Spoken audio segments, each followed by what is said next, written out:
as far as I can remember, is when I was little. We used to go over there. My mom used to get a credit there, or sell her rugs, or and then stuff like baskets, and that's what she used to do out there. And then we used to get our food there, and a lot of other stuff. I walked into the post with one person. He's since passed away, but and when we walked in there, and he hadn't been in the building for a long time, he just lit up. And he started talking about, they used to hang saddles over that beam there. I remember that. And the candy was right over there in the corner. And we were, and it just came alive for him. It's a building that's of the land. It comes from the land in and around this area. So I think that's all very interesting as architecture goes. It's not just a matter of trading wool and, for coffee and, flour type of thing. There's a lot of human interest things that went on there. People living their lives every day in a very complex environment. So what can you recall about the people who operated the trading post? They were nice. The lady that used to run the trading post, she would talk a little bit Navajo. Her husband, he used to go get a mail, and it's always been a general delivery. She didn't have the money for it. And so it just stopped. So for roughly a dozen years, the post has just sat there and has had no activity in it.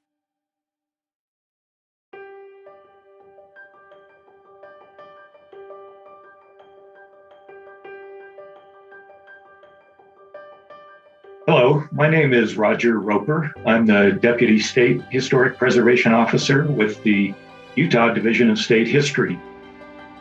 I'm pleased to announce today that the Oljato Trading Post in San Juan County has officially been designated as one of America's 11 most endangered places for 2021 by the National Trust for Historic Preservation. The National Trust has been making these annual designations since the late 1980s.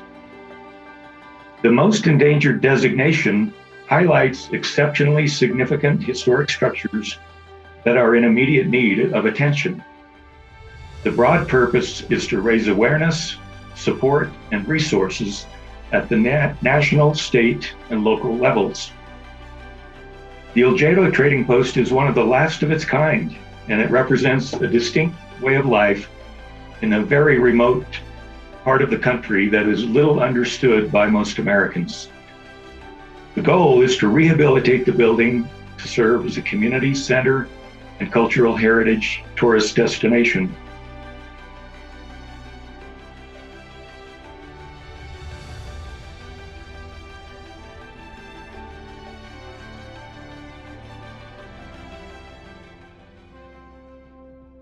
Well, Bob, tell us a little about the history of trading posts in the Four Corners area and how the Oljato Trading Post fits into that history. All right. Well, trading posts on the Navajo Reservation actually started in 1868, right after the Navajos were released from their confinement at Fort Sumner. But those trading posts that grew up in those early days were actually in the southern end of the reservation. But as things developed and the Navajo expanded in terms of their territory because of the livestock industry that they were involved with and for other reasons, there was more and more of a push to the north, and in particular to the San Juan River, which at one point, interestingly enough, in the 1880s had actually 9 different trading posts. As far as the particular trading post that we're talking about here, Oljato, it has an interesting story, and in some respects is very, very characteristic of how trading posts started. The first trading post that was actually a mile and a half up the road from where the Oljato Trading Post is that we're talking about today actually was started in 1906 by Louisa and John Wetherill, whose names are very, very familiar for people who have worked in this area about trading posts. They, like the Oljato Trading Post, started in a tent. and then eventually built a structure, a fairly large structure, and for 4 years traded there, and then they eventually moved into Kayenta. The golden era of the trading post, and this is reservation wide and also off the reservation too, was from 1900 to 1930, 1940. The Ojato Trading Post was built right smack dab in the middle of that era when the trading posts were so popular.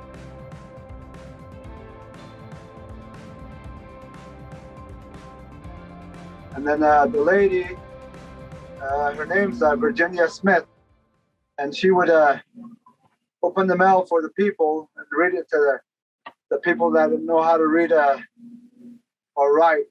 So that's what they used to do for the people there. Is there anything about the Ojato Trading Post that is unique or stands out, including why it's considered a significant historic structure? Well, that's a great question, and I'm gonna confuse everybody, and then I'm gonna clarify. But the thing that makes this trading post unique is that it is not unique. And the reason I say that is of those 259 trading posts, if we're going to use that number, 260, whatever it was, that existed at one time, we're right now down to a handful of trading posts that still exist that follow the architectural style and have all of the earmarks that you'd find in a traditional Navajo trading post. You have all of these in Ojato. It's interesting to arrive on the site today because it looks a little bit different than it did originally when it was built. You know, there are a couple of different construction periods that have taken place.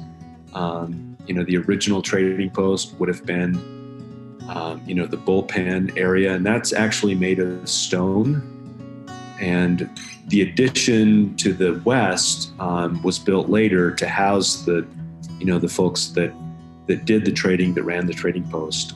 Originally, I believe that they actually kind of had a temporary structure on site somewhere, but this was a more temporary, addition to the trading post.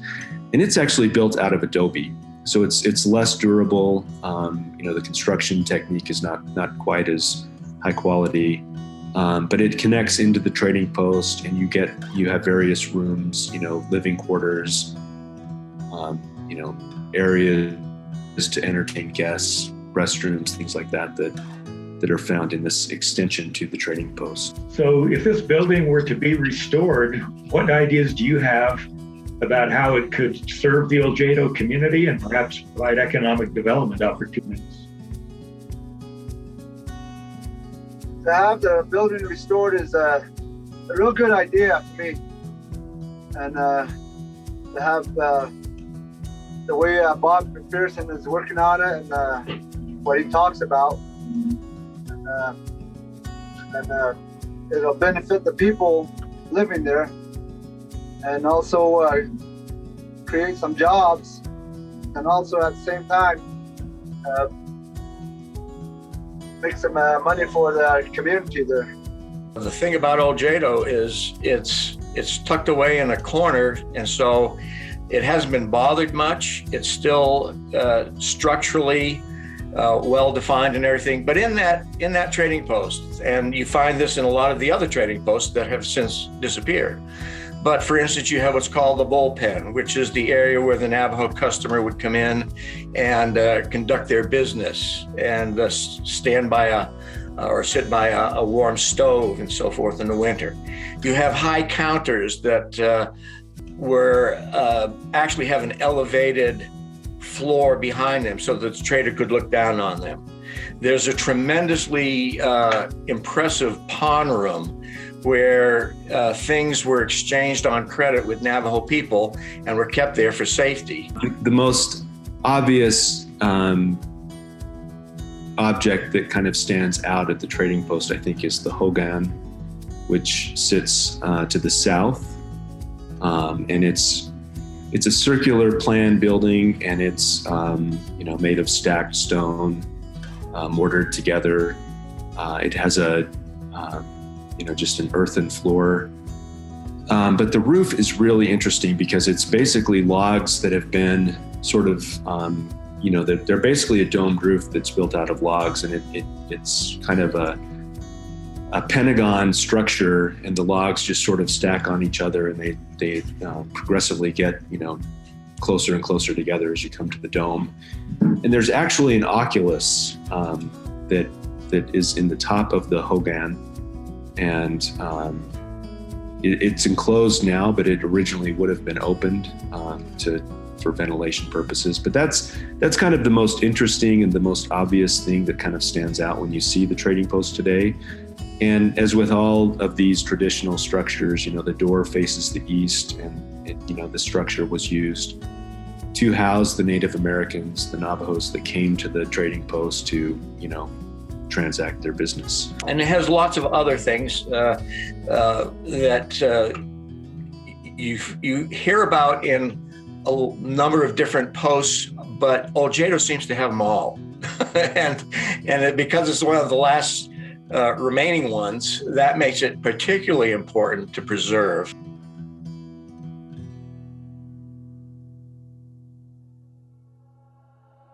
Well, in 1921, the Oljato Trading Post got started, and that would continue all the way up actually in operation until 2010. How does the Oljato Trading Post match up with the whole story of the trade and what was going on there? In many respects, it was very typical because of the things that were being traded. The Navajo people were very fortunate in that they had things that could enter into the economy, the dominant economy, Anglo-American economy, and would bring revenue in. And so traders had an eye for things like sheep, buying lambs in the fall, and wool harvests, and the weaving and so forth, which could sell throughout the United States, not just here. What I seen on that building, it is really fascinating to me. I'd never been inside that building until we took a tour. Phil Lyman and some representatives from Utah, they came out there and we toured that building. I've been inside the store, and then I've been inside where they have the museums. They used to have a museum in there, just a little one-bedroom museum.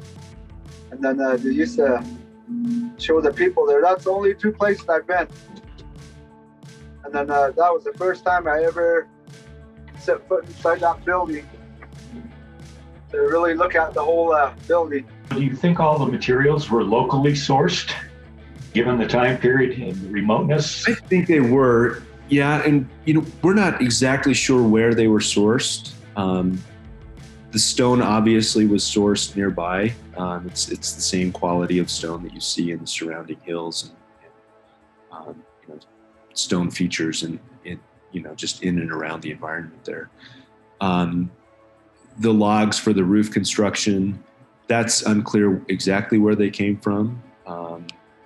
But I can't imagine that it would have been at a very far distance. So the sand that was used to mix the mortar, that was all collected on site, mixed on site, and used to build either the stone walls as mortar or the adobe walls as mud bricks. So, and then, in some cases too, that on the adobe side of things, there is a stucco finish that was, that utilized the local sand as well. It has kind of that pinkish hue to it.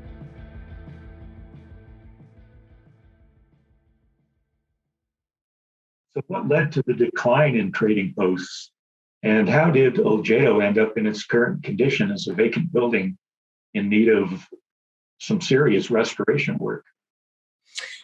You have to realize that trading posts belong to, in this day and age, the Navajo Nation. All the land that is on the reservation belongs to the Navajo Nation. And what they would do, and this goes back to the early days of the Oljato Trading Post, and even before. But what would have to happen is a trader would go through a process to lease the land, and there are a whole series of questions. There, a large document. He had to have referrals from people and all different kinds of things to get approval. And then he could go in and he could take the stock, whatever was going to be on the shelves he was going to sell. That was his. But other than that, the building belonged to the Navajo Nation. And so Oljato went through a whole series of traders. So what are some of the most significant challenges that are faced in shoring up the building and making it viable for a new career as a community center and cultural tourism site? Well, the building has been fairly forgotten over the last 20 years. And so, one thing that we did initially was just stabilize the building to prevent it from, being destabilized any further than it already is. And that entailed, kind of drying in the building, covering the windows with plywood sheeting, putting some tarp over the roof areas to prevent any water damage, any water getting in through the roof. And then also, shoring up using some whalers and some braces, essentially, to just sort of protect the wall from any further, movement. As time progresses, I'm sure we'll get some funding to help out later on. So, as with all historic rehabilitation projects, there are compromises between authentic restoration and making some of the necessary modern modifications. How do you see that balance playing out here? Is it going to be more on the restoration side or more on the remodeling, rehabilitation side? I think it would probably be more on the rehabilitation side, just given the need for it to be a functioning, working building. We can do things in such a way that it has a low impact, decrease its negative impact on the building, but also increases its functionality. In the 1970s, and I'm really abbreviating this, maybe I ought to just mention the livestock reduction, got rid of a lot of the sheep and so forth that the Navajos used. There was World War II, there was the CCC experience and so forth. And by the time we reached the 1950s, the whole environment had changed dramatically. And so consequently, there were people who would lease the post, but it was not something that was really sustainable, given the different operations of, pawn and extending credit and those kinds of things. And so a lot of it just slowed way down. And so Oljato kind of limped to its final end. The last person who ran the post was a Navajo woman named Evelyn Jensen, who around 2010 just could not make it work anymore. We can utilize some of those, some of the folks that live down there in the area at Oljato, that live nearby, that can be used to actually build this restoration to stabilize the building, to give it a new life. And that's I think something that's essential to this project, because it's going to bring in the locals to help establish this as a modern day trading post. And that's if I were living down there and I were asked to help out on that would be a source of great pride for me. I'm glad to have you guys look at it, and then the prehistoric restoration and the historical place and all that stuff, making it come back to life, and having people go there, visit the site, and then look at Oljato and how it came about back in the day, all the history that's behind it, and the stories that's going to be brought up in the Hogan. Most of the people I've spoken with down there, as we've been down on site, they'll drive by and talk to us. And, everyone is really interested in what is happening with Oljato. And so I think there would be a lot of potential there for the town folks to come in and help out and really kind of, gain ownership in the building. It'd be nice to see people from different parts of the world come around and look at it. I hope that the people who are listening to this realize that the building is a piece of history that is not reproducible. This is an area that not many people are aware of. It's sort of a double-edged sword because, on